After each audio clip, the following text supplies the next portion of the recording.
Ny lalam-panorenana no fototry ny olana politika amin'ny fanendrenan'ny Prime Ministre hoy ny fanazavana nentin'ny Docteur Faralamalala Vonsoa filohan'ny Antoko Ziva. Ankoatra izay dia mitaky ny hanatanterahana ny fihaonam-be-pirenena ny avy eo anivon'izay Antoko Ziva izay ary ny fividianana ny lalam-panorenana. Ny fahitako ny raharaham-pirenena amin'izao fotoana izao dia tsy hafa amin'ny any be sy ny maro fa izaho Ziva dia mahita fa somary manomboka diso fanantenana ihany ny vahoaka. Satria raha nifidy filoham-pirenena isika dia nirohotra ny vahoaka nanendry ny filoham-pirenena. Amin'izao fotoana izao anefany dia toa lasa raharaha politika amin'ny savovoro no misy eto amin'ny firenena. Ny anton'izany rehetrarehetra izany dia tsoronay fa ny lalam-panorenana ihany.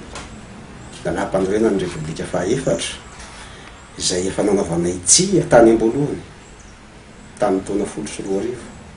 Fa raha io lalam-panorenana io lany dia mitohy ny gidragitra. Hatramin'izao zany tsika dia tsy afaka ao anaty gidragitra. Ary ny tena zavatra lehibe dia izao niditra ao anatin'io lalam-panorenana io ny fitondrana vaovao. Nefa ny tena izy dia retour à l'ordre constitutionnel ny tokony ny ataontsika izao.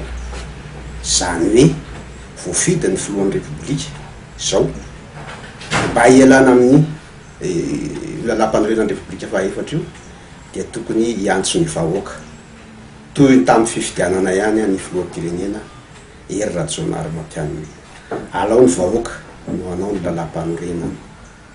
Avy alao ny Repoblika fahaefatra hiasa eo fa ianao kosa amorony vahoaka anao lalam-panorenana vaovao, anao conférence nationale izay anaovantsika lalam-panorenana vaovao.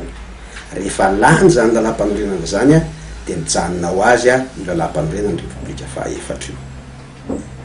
Raha ao anatin'ny lalam-panorenan'ny Repoblika fahaefatra io anao no hiady varotra dia tsorona Ziva fa fandrika efa tsara petraka io, efa tsara petraka io.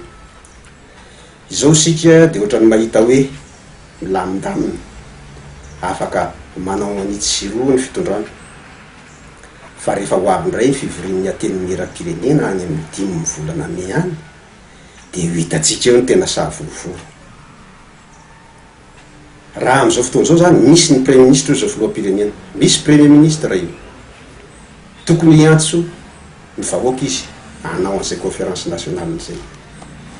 Izay conférence nationale izay dia roa ny zavatra ankendreny: lalam-panorenana ary ilay conférence nitenen'ny filoham-pirenena tany Addis Abeba momba n'ireo sakaizan'ny Madagasikara, les amis de Madagascar, izay hanao conférence afaka 3 volana any tsy fantatro ny toerana aloha.